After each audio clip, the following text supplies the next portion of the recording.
Bienvenue aux méditations quotidiennes au féminin. Aujourd'hui, en tout temps. Romains 12, verset 12 mentionne ceci.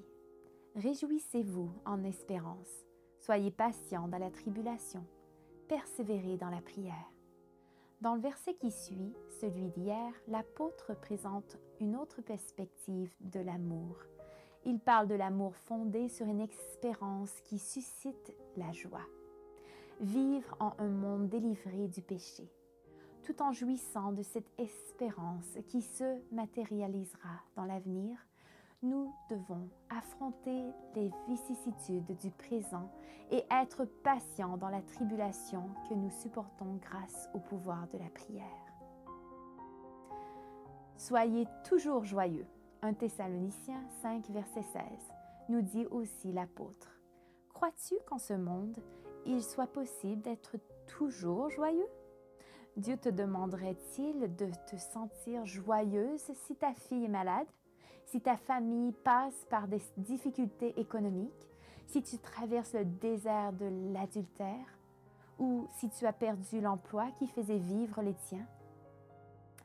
Cette exhortation paraîtrait moqueuse si la fin du verset d'aujourd'hui n'était pas « persévérer dans la prière ». Quelqu'un m'a offert un livre du pasteur Alejandro Boulon, intitulé « Invitation ». Il y rapporte les pénibles expériences de plusieurs personnes qui ont cherché à vivre loin de Jésus, mais n'ont pas réussi. Une telle tentative s'apparente à faire pousser une plante, puis la priver des rayons du soleil. Elle s'asphyxie, languit, vit un temps et finit par mourir. Il en est de même pour nous.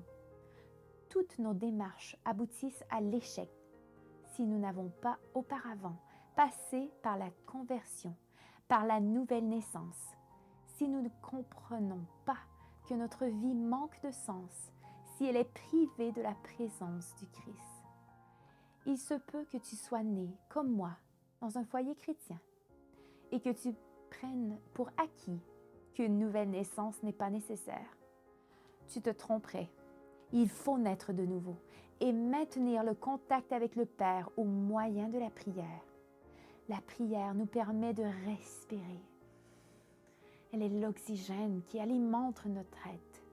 Ce n'est pas une baguette magique, mais elle nous aide à voir les choses selon une perspective différente.